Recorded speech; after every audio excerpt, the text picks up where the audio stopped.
जय महाकाल गाइस, आप सभी का सतीश तड़का किचन में स्वागत है। तो चलिए आज की रेसिपी क्या है वो बता देती हूँ। सॉफ्ट मुलायम मुंह में घुल जाने वाला आज बाफला बाटी बनने वाला है और इस तरीके से बनाएंगे तो आपका भी बाफला बाटी बहुत ही अच्छा बनेगा और एकदम मुंह में जाते ही घुल जाने वाला बनेगा। तो चलिए देर किस बात की, आज की रेसिपी शुरू करते हैं। और रेसिपी शुरू करने से पहले गाइस आप सभी से रिक्वेस्ट है, मेरी रेसिपी अगर आप सभी को पसंद आती है तो प्लीज़ लाइक ज़रूर किया करिए। चैनल पर न्यू है तो सब्सक्राइब कर लीजिएगा चैनल को। तो चलिए आज की रेसिपी देख लेते हैं। बाफला बाटी बनाने के लिए मैंने 3 कप गेहूं का आटा लिया है और उसमें 1/3 कप के जितना मैंने सूजी डाला है और जितना सूजी डाला है उतना ही बेसन का यूज किया है। अब इसमें स्वाद के अनुसार नमक डाल देना है। अपने टेस्ट के अकॉर्डिंग इसमें नमक डाल दीजिए और अच्छे से सभी चीज़ों को मिला लेना है। उसके बाद इसमें 2 पिंच के जितना मैं मीठा सोडा डाल दूँगी। सोडा यहाँ पर ज़्यादा मत डालिएगा, बस थोड़ा सा डालना है 2 पिंच के जितना, और अच्छे से सभी चीज़ों को हमें मलते हुए मिला लेना है ताकि सोडा जो है आटे में अच्छे से मिक्स हो जाए। अब मैंने गैस पर एक कलछुल रख दिया है, उसमें 2 बड़ा चम्मच मैं डाल दूँगी शुद्ध घी। घी जैसे ही गर्म होगा तो उसमें आधा छोटा चम्मच क्रश किया हुआ धनिया और आधा चम्मच सौंफ, 1 चम्मच जीरा और 1 छोटा चम्मच ही इसमें अजवाइन डाल देना है और 2 से 3 पिंच के जितना हींग डाल देंगे और 2 चुटकी के जितना कलर के लिए हल्दी इस्तेमाल किया है और आधा चम्मच यहाँ पर तीखी लाल मिर्च डाल देंगे। ये तड़का ना ही मैंने दाल के लिए इस्तेमाल किया है ना चोखे के लिए, मैं यहाँ पर इसमें आटे में तड़का लगाने वाली हूँ। जी हाँ, इस आटे में तड़का लगाना है हमें। तड़का लगा दिया है, इसे ध्यान से मिक्स करिएगा क्योंकि तड़का गर्म था, उसी हिसाब से आप मिक्स कर लीजिएगा। अच्छे से हाथों से रब करते हुए पहले मोयन लगा लीजिएगा। उसके बाद इसमें मैंने 1/3 कप के जितना दही इस्तेमाल किया है। इसकी जगह पर आप सब दूध या मलाई का भी इस्तेमाल कर सकते हैं, उससे भी डो तैयार कर सकते हैं। तो सेमी सॉफ्ट डो हमें तैयार करना है। पहले मैंने दही से अच्छे से मिक्स कर लिया है, उसके बाद ज़रूरत के हिसाब से मैंने इसमें थोड़ा थोड़ा पानी डाला है और इस तरीके से डो मैंने तैयार कर लिया है। डो यहाँ पर हमारा न तो टाइट होना चाहिए न ज़्यादा ढीला होना चाहिए, यानी सेमी सॉफ्ट डो हमें तैयार कर लेना है। जैसे आप पूरी के लिए डो तैयार करते हैं वैसा ही डो तैयार कर लेना है। तो 10 से 15 मिनट के लिए मैंने कवर करके रख दिया था डो तैयार करने के बाद। उसके बाद देखिए 15 मिनट हो गया है तो अच्छे से फिर से मैंने इसे गूँथ लिया है और चिकना कर लिया है। अब गैस पर एक कढ़ाई रख दिया है और आधा कढ़ाई भर करके मैंने पानी रख दिया है इसमें। हाई फ्लेम पर इसे उबलने देते हैं कवर करके। उसके बाद चलिए हम बाटी यहाँ तैयार कर लेते हैं। तो बाटी देखिए एक बड़ा सा लोई मैंने तोड़ लिया है। कैसे तैयार करना है, एक खास ट्रिक है। इस तरीके से आप नीचे फोल्ड करते जाइए, तो 4-5 बार इस तरीके से फोल्ड कर दीजिए नीचे की तरफ। उसके बाद एक लंबा सा इस तरीके से तैयार कर लीजिए अपना ये डो। उसके बाद अपने मनचाहे आकार में इसे तोड़ करके तैयार कर लीजिए, यानी छोटा बड़ा जैसा भी आप बाटी बनाना चाहते हैं उस साइज में आप बाटी को बना सकते हैं। तो देखिए इस तरीके से अंगूठे को हम बीच में रखेंगे और गोल आकार दे देंगे। तो देखिए इस तरीके से बाटी बन करके तैयार हो जाएगा और थोड़ा सा चपटा कर देंगे।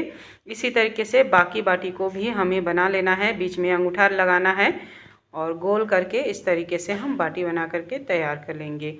तो बाटी आप अपने हिसाब से मनचाहे तरीके से छोटा बड़ा तैयार कर सकते हैं जैसा आपको पसंद हो। तो देखिए इस तरीके से हम बना करके पहले तैयार करते हैं।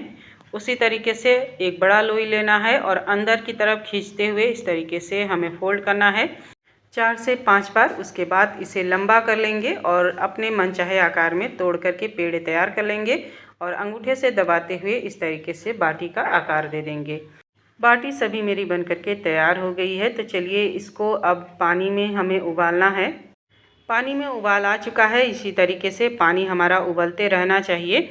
तो हाई फ्लेम पर जितना एक बारी में आएगा उतना मैंने डाल दिया है और डाल करके इसे थोड़ा सा कवर करके हमें 5 मिनट के लिए पहले इसको उबालना है। तो 5 मिनट बाद जब मैंने ढक्कन हटाया है, फूल करके ये डबल साइज में हो गया है। आप सब देख सकते हैं ये ऊपर आ गया है यानी तैरने लगा है।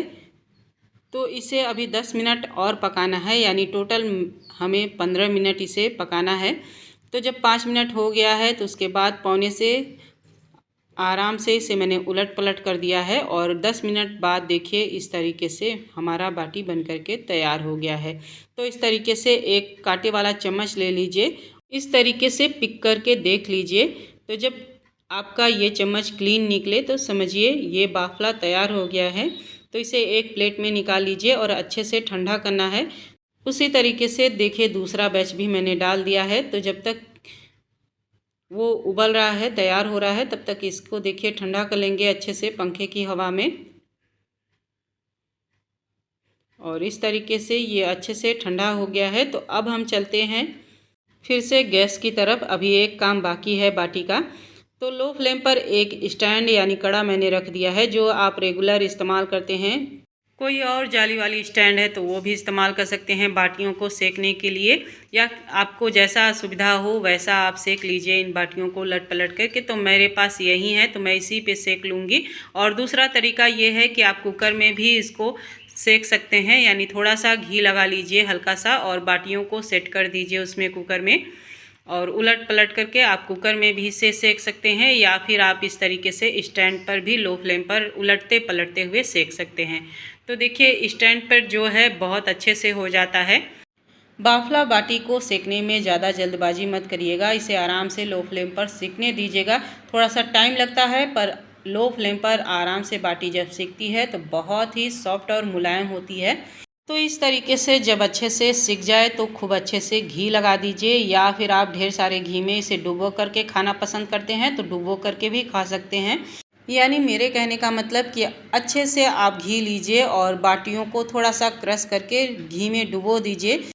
जब वो अच्छे से घी को सोख कर ले तब बाटी को घी से निकाल लीजिए, या मेरे तरीके से आप कम घी में भी इन बाटियों को डुबो करके घी में खा सकते हैं। तो देखिए जैसी आपकी मर्ज़ी हो, जैसा आप खाना पसंद करें उस हिसाब से इसे घी के साथ परोस लीजिए। तो देखिए कुकर वाला भी मेरा बाटी सिक करके तैयार हो गया है, और जो हमने स्टैंड पे सिका था वो भी तैयार हो गया है। और ये लीजिए एक बाटी मैं तोड़ करके भी दिखा दे रही हूँ, अंदर से ये अच्छे से कुक हुआ है, अच्छे से सिक चुका है। जो हमने स्टैंड पे सेका था वो भी सिक चुका है, और कुकर वाला भी बाटी हमारा अच्छे से सिका है, क्योंकि इसको सेकने के लिए मैंने टाइम दिया है, उलट पलट करके अच्छे से सेक करके तैयार किया है। मुंह में घुल जाने वाला बाफला बाटी बन करके तैयार है। तो आप सब बनाइए जल्दी से फटाफट, मैं जा रही हूँ इसे एंजॉय करने। मिलते हैं नई रेसिपी के साथ, तब तक के लिए बाय बाय।